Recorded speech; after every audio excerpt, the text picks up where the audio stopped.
ബ്രഹ്മാവിനെ പറ്റി പറയുന്ന പുരാണങ്ങളാണ് 7 തൊട്ട് വരുന്നത്, 6 അല്ലേ?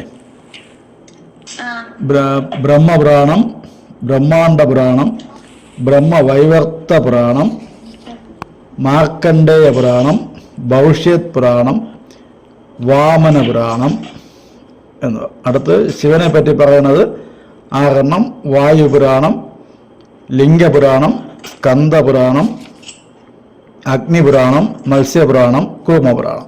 ഇങ്ങനെ 6 6 12. നേരത്തെ 6 വിഷ്ണുവിനെ പറ്റി പറയുന്നത് 12.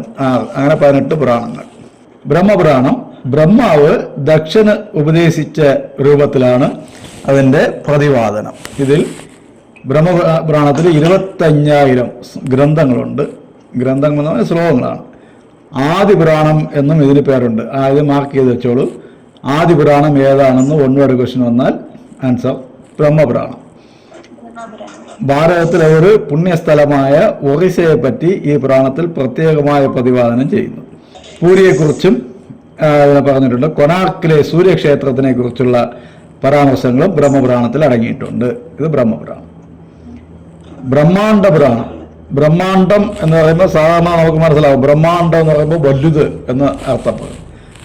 ഇവിടെ ബ്രഹ്മാണ്ഡത്തിന് 10,000 പദ്യങ്ങളുണ്ട്.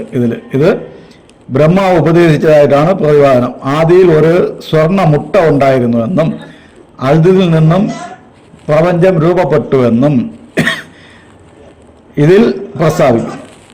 ബ്രഹ്മാണ്ഡ പുരാണം പറയുന്നത് ആദ്യം ഒരു വലിയ മുട്ട ഉണ്ടായിരുന്നു, സ്വർണ്ണ മുട്ട ഉണ്ടായിരുന്നു. ആ മുട്ടയിൽ നിന്നാണ് ഈ പ്രപഞ്ചം മൊത്തം ഉൽപ്പാദിച്ച് വന്നത് എന്ന് പറയുന്നു. അധ്യാത്മ രാമായണത്തിലെ കുറേ ഭാഗങ്ങൾ, രാധാകൃഷ്ണ പരാമർശങ്ങൾ, പരശുരാമാവതാരം എന്നിവ ബ്രഹ്മാണ്ഡ പുരാണത്തിൽ കാണപ്പെടുന്നു. കൂടാതെ അനന്തശയനം, അഷ്ടനേത്രസ്ഥാനം, അനന്തനിലയം, ലക്ഷ്മി പഞ്ചമി, കാമാക്ഷി വിലാസം, താരക ബ്രഹ്മമന്ത്രം, ദക്ഷിണാമൂർത്തി മഹാത്മ്യം, ലക്ഷ്മി പൂജ, ഗണേശ കവശം, ഹനുമാൻ കവശം, ലളിതോപാഖ്യാനം എന്നീ വർണ്ണനകളും ഇതിൽ കാണപ്പെടുന്നു. ഈ പുരാണത്തിൽ ഇതൊക്കെ കാണപ്പെടുന്നു. ബ്രഹ്മവൈവർത്ത പുരാണം. ബ്രഹ്മവൈവർത്തം എന്ന് പറഞ്ഞാൽ അതിൻ്റെ അർത്ഥം വിവർത്തിക്കുക, പിരിച്ചു നോക്കുക എന്നുള്ളതാണ് അർത്ഥം. ബ്രഹ്മത്തിനെ പറ്റി പിരിച്ച് കാണിച്ചു തരുന്നത് പറയുന്നതാണ് ബ്രഹ്മവൈവർത്ത പുരാണം. സാവർണി മനുവിന് നാരദൻ ഉപദേശിച്ചു കൊടുത്തതാണ് ഈ പുരാണം. രതന്ധരന്റെ കഥയാണ് ഇതിലെ പ്രതിപാദ്യം. ഇതിന് ബ്രഹ്മകാന്ഡം, പ്രകൃതികാന്ഡം, ഗണേശകാന്ഡം, കൃഷ്ണജന്മകാന്ഡം എന്ന് 4 കാണ്ഡങ്ങളുണ്ട്. ബ്രഹ്മവൈവർത്ത പുരാണത്തിലുള്ള കാണ്ഡങ്ങൾ ഏതൊക്കെ എന്ന് ചോദിച്ചാൽ ഇതൊക്കെയാണ്. ഏതൊക്കെ? ബ്രഹ്മകാന്ഡം, പ്രകൃതികാന്ഡം, ഗണേശകാന്ഡം, കൃഷ്ണ ജന്മകാന്ഡം. 4 കാണ്ഡങ്ങൾ എന്ന് പറഞ്ഞാൽ പിരിവാണ്. പിരിവ് രാമായണത്തിൽ പറയില്ലേ കാണ്ഡം, അയോധ്യാകാന്ഡം, ലക്ഷ്മീകാന്ഡം, യുദ്ധകാന്ഡം, പിരിവാണ്. പ്രപഞ്ച സൃഷ്ടി ഇതിൽ പ്രതിപാദിക്കപ്പെടുന്നു. പ്രപഞ്ച സൃഷ്ടി ഏത് പുരാണത്തിലാണ് പ്രതിപാദിപ്പിക്കപ്പെടുന്നത്? 1 വേർഡ് ഇതിൽ പ്രതിപാദിക്കും. ബ്രഹ്മാവിന്റെ വൈവർത്തം, ട്രാൻസ്ഫർമേഷൻ ആണ് ഈ പ്രപഞ്ചമെന്ന് ഇതിൽ പ്രസ്താവിക്കുന്നു. പറഞ്ഞില്ലേ വൈവർത്തം, ബ്രഹ്മാവിന്റെ വൈവർത്തമാണ് ഈ പ്രപഞ്ചം എന്ന് അതിൽ പ്രസ്താവിക്കുന്നു. 18,000 സംഖ്യകളുണ്ടായിരുന്ന മന്ത്രങ്ങളുണ്ടായിരുന്നു ഈ പുരാണം. ഇതിൽ ഏകാദശി മാഹാത്മ്യം, ബ്രഹ്മമാഹാത്മ്യം, ഉദ്ധവ രാധാ സംവാദം, ശ്രാവണ ദ്വാദശി വ്രതമാഹാത്മ്യം മുതലായവ ഇതൊക്കെ 1 വേർഡിന് ചോദിക്കാവുന്നതാണ്. ഏകാദശി മാഹാത്മ്യം ഏത് പുരാണത്തിലുള്ളത്? ഉദ്ധവരാധ സംവാദം ഏത് പുരാണത്തിനാണുള്ളത്? ഇങ്ങനെയൊക്കെ ചോദിച്ചാൽ എഴുതാങ്ങളെക്കാട്ട് പഠിച്ചു വയ്ക്കണം. അടുത്ത് മാർക്കണ്ഡേയ പുരാണം. ഇത് പ്രാചീന പുരാണങ്ങളിൽ ഒന്നാണ്, ഏറ്റവും പഴയ പുരാണങ്ങളിൽ ഒന്നാണ്. ഇന്ദ്രൻ, സൂര്യൻ, അഗ്നി എന്നീ ദേവതമാരെ പറ്റി അനേകം പരാമർശങ്ങൾ ഈ പുരാണങ്ങളിൽ ഉണ്ട്. 9,000 ശ്ലോക സംഖ്യ ഉണ്ടായിരുന്നുവെങ്കിലും ഇപ്പോൾ 6,900 മാത്രമേ ലഭ്യമായിട്ടുള്ളൂ. ദുർഗാദേവിയെ പ്രകീർത്തിക്കുന്ന ദേവി മാഹാത്മ്യം എന്ന വിഭാഗം ഇതിൽ ഉൾപ്പെടുന്നു. ദേവി മാഹാത്മ്യം ഉൾപ്പെടുന്ന പുരാണം ഏതാണ് എന്ന് ചോദിച്ചാൽ മാർക്കണ്ഡേയ പുരാണമാണ്. കൂടാതെ ബ്രഹ്മാണ്ഡ ചരിത്രം, ജംബുദ്വീപിന്റെ ചരിത്രം, ഓംകാര സ്വരൂപ വിശദീകരണം, ഇക്ഷ്വാകു ചരിത്രം, പ്രപഞ്ചതത്വം, ശ്രീകൃഷ്ണ ബാലലീല മുതലിയവ അടങ്ങിയിരിക്കുന്നു. ബ്രഹ്മാണ്ഡ ചരിത്രം, ഈ ബ്രഹ്മത്തിനെ പറ്റി, ആ പ്രപഞ്ചത്തിനെ പറ്റിയുള്ള ചരിത്രം. അടുത്ത് പ്രപഞ്ച തത്വം, അതിൻ്റെ അടുത്ത് മുമ്പ് എന്തുണ്ട്, ജംബുദ്വീപിന്റെ എന്താണ് ഈ ജംബുദ്വീപ്? നമ്മളെ ഭാരതമാണ് ജംബുദ്വീപ്. ജംബു എന്ന് പറഞ്ഞാൽ നാവൽ നിറഞ്ഞ ഒരു ദ്വീപായിരുന്നു നമ്മളെ ഭാരത്, ദ്വീപകൽപ്പം ആയിരുന്നു നമ്മളെ ഭാരതം. അതുകൊണ്ടാണ് ഇതിന് ജംബുദ്വീപ് എന്ന് പേര്. അതിനെപ്പറ്റിയുള്ള വിശേഷങ്ങൾ. ഇക്ഷ്വാകു ചരിത്രം ആരാണ്? ഇക്ഷ്വാകു രാമന്റെ വംശമാണ് ഇക്ഷ്വാകു വംശം. ഇക്ഷ്വാകു വംശമാണ് രാമന്റെ വംശം. ഇക്ഷ്വാകു ചരിത്രം ഇതിനെപ്പറ്റിയൊക്കെ അതിൽ പറഞ്ഞിട്ടുണ്ട്. ഈ ഗ്രന്ഥം കാർത്തിക മാസത്തിലെ പൗർണമി ദിവസം ബ്രാഹ്മണന് ദാനം ചെയ്യുന്നത് ഉത്തമമെന്ന് വിധിച്ചിരിക്കുന്നു. അത് ഒരു മകനോ ചോദിക്കാം. കാർത്തിക മാസത്തിലെ പൗർണമി ദിവസം ബ്രാഹ്മണന് ദാനം ചെയ്യുന്നത് നല്ലതാണെന്ന് പറയുന്നു. ഭവിഷ്യത് പ്രാണം, ഭവിഷ്യത്ത് എന്ന് പറഞ്ഞാൽ ഫ്യൂച്ചർ, ഇനി വരാൻ പോകുന്നത്, അതിനെപ്പറ്റി പറയും. സൂര്യൻ മനുവിനോട് പറയുന്നതാണ് ഈ പുരാണം. ഇതിൽ ഭാവി കാല സംഭവങ്ങളെ പറ്റിയുള്ള പ്രവചനങ്ങൾ അടങ്ങിയിരിക്കുന്നു. സൂര്യാരാധന, അഗ്നി ആരാധന, നാഗാരാധന എന്നിവ ഇതിൽ പ്രകീർത്തിച്ചിട്ടുണ്ട്. തീർത്ഥാടകരുടെ അവകാശങ്ങളെയും പുണ്യ സ്ഥലങ്ങളെയും പറ്റി പ്രസ്താവിക്കുന്ന ഒരു അനുബന്ധം കൂടി ഈ പുരാണത്തിൽ കാണുന്നു. സൂര്യനെ ആരാധിച്ചു വന്ന ഹിന്ദുക്കൾ പശ്ചിമ രാജ്യങ്ങൾ ഉണ്ടായിരുന്നതായും പറയുന്നു. പാർസി മതം കൊള്ളുന്നതിന് മുമ്പ് തന്നെ അഗ്നി ആരാധനയും സൂര്യാരാധനയും വിദേശങ്ങളിൽ നടന്നിരുന്നതായി ഭവിഷ്യത് പുരാണം വെളിവാക്കുന്നു. ഇപ്പോൾ ഈ പുരാണങ്ങളിൽ ആദ്യ ഭാഗത്ത് 141 അധ്യായവും രണ്ടാം ഭാഗത്ത് 171 അധ്യായവും ഉണ്ട്. രണ്ടിലും കൂടി 14,000 ശ്ലോകങ്ങൾ ഉണ്ട്. പൗഷ്ടമാസത്തിലെ പൗർണമാസി ദിവസം ശർക്കര മുതലായ പദാർത്ഥങ്ങളോടുകൂടി ബ്രാഹ്മണന് ദാനം ചെയ്യുന്നത് ഉത്തമമെന്ന് വിശ്വസിക്കും. ഇത് പറയുന്നു. വാമനപുരാണത്തില് വരാഹപുരാണത്തിലെ പ്രതിപാദ്യമായി അടുത്ത സാമ്യം കാണുന്നു.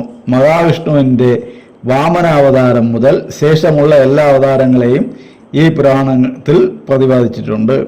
ശിവൻ പാർവതിയെ വിവാഹം കഴിക്കുന്ന രംഗം ഇതിൽ വളരെ പ്രാധാന്യത്തോടുകൂടി വർണ്ണിച്ചിരിക്കുന്നു. ശിവപാർവതി വിവാഹം വർണ്ണിക്കപ്പെടുന്ന പുരാണം ഏത്?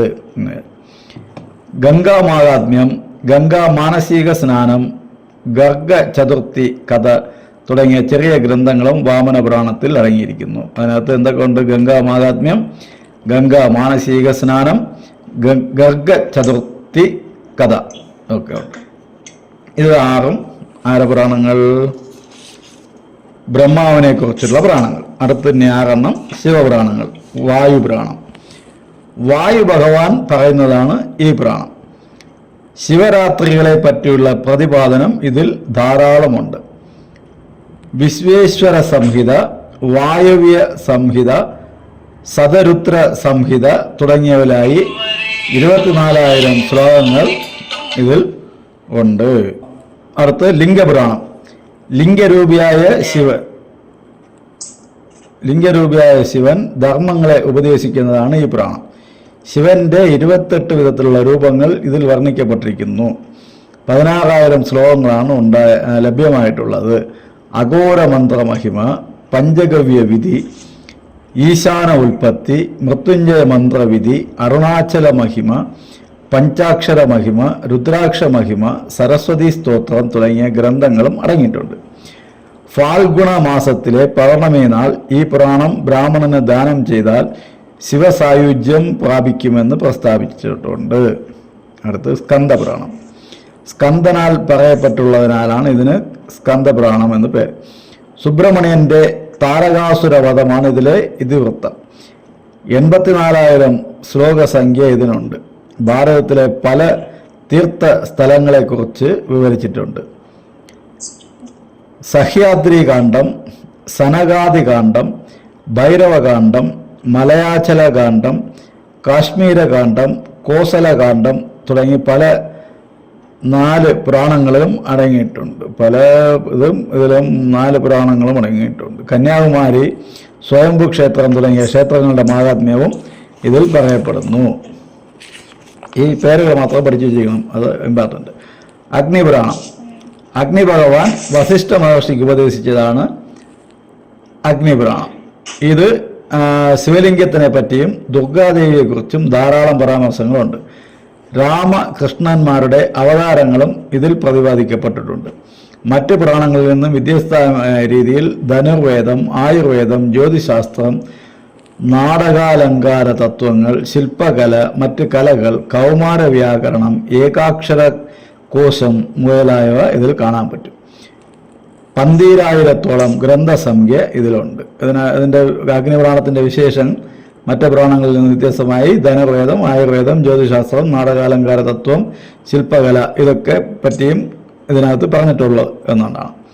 മത്സ്യപുരാണം. അവതാരമൂർത്തിയായ മത്സ്യം മനുവിനെ ഉപദേശിച്ചതാണ്.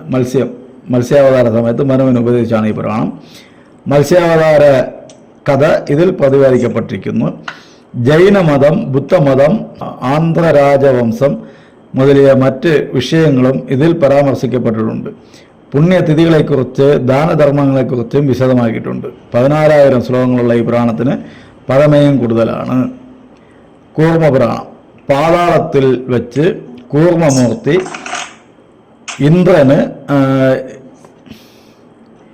ഇന്ദ്രദ്യുമ്നന്റെ കഥ പറയുന്ന കൂട്ടത്തിൽ ഉപദേശിക്കുന്നതാണ് കൂർമ്മപുരാണം. സപ്തദ്വീപുകളെയും സപ്തസമുദ്രങ്ങളെയും ഇതിൽ പ്രതിപാദിക്കുന്നു. അവയിൽ മധ്യസ്ഥിതമായ ദ്വീപാണ് ഭാരതം. ജംബൂദ്വീപം എന്നാണ് അതിൻ്റെ പേര്. അദ്ദേഹം പറഞ്ഞില്ലേ, ജംബൂദ്വീപം. ഈ പുരാണത്തിന് 4 സംഹിതകൾ ഉണ്ടായിരുന്നു എന്നും പറയപ്പെടുന്നു. പക്ഷേ ബ്രഹ്മസംഹിത എന്ന ഒന്ന് മാത്രമേ കിട്ടിയിട്ടുള്ളൂ. അതിൽ ഈശ്വരഗീതയും വ്യാസഗീതയും ഉൾപ്പെടുന്നു. 17,000 ശ്ലോകങ്ങൾ ഉണ്ടെന്ന് പറയുന്നെങ്കിലും ഇപ്പോൾ 6,000 ശ്ലോകങ്ങൾ മാത്രമേ ലഭ്യമായിട്ടുള്ളൂ. കൂർമാവതാര കഥ, തീർത്ഥയാത്ര വിധികൾ, യാത്രാമാഹാത്മ്യം, നർമ്മദാ മഹിമ, പഞ്ചനദാതി തീർത്ഥം മഹിമ, ഗൃഹസ്ഥ വാനപ്രസ്ഥ ധർമ്മങ്ങൾ തുടങ്ങിയവയെക്കുറിച്ചുള്ള വിവരങ്ങളും ഇതിലടങ്ങിയിട്ടുണ്ട്. അങ്ങനെ 12 പുരാണങ്ങൾ നമ്മൾ പഠിച്ചായി. ഒന്നുപേരായിട്ട് വരണത് അത്രയും ഒന്ന് മാർക്ക് ചെയ്ത് പഠിക്കണം. അതാണ് ഏറ്റവും ഇമ്പോർട്ടൻറ്റ്. ഏറ്റവും പ്രചാരമുള്ള പുരാണം ഭാഗവത പുരാണമാണ്. നമ്മളെല്ലാവരും വായിക്കില്ലേ ഭാഗവത പുരാണം? അതാണ് ഏറ്റവും പ്രചാരമുള്ള പുരാണം. പുരാണങ്ങളെ പറ്റിയുള്ള ഇതിൽ പറയുമ്പോൾ നമുക്ക് അറിയാൻ പറ്റും. പുരാണങ്ങളിൽ ചിലത് കഥകൾ പോലെയൊക്കെ നമുക്ക് തോന്നും, വിശ്വസിക്കാൻ പറ്റാത്തതായിരിക്കും. പക്ഷേ നമുക്കതിൽ നമ്മൾ എടുക്കേണ്ടത് അതിൻ്റെ നന്മ മാത്രം, അതിൻ്റെ അപ്പം നമ്മൾ ഏത് കഷ്ടം വന്നാലും ദൈവത്തിനെ വിചാരിച്ചാൽ ദൈവം വന്ന് നമ്മൾ രക്ഷിക്കും എന്ന് പറയുന്ന തത്വം മാത്രം തന്നെ നമ്മൾ എടുക്കണം. അതാണ് പുരാണത്തിൻ്റെ ഒരു വിധി. ഓക്കെ, അടുത്തത്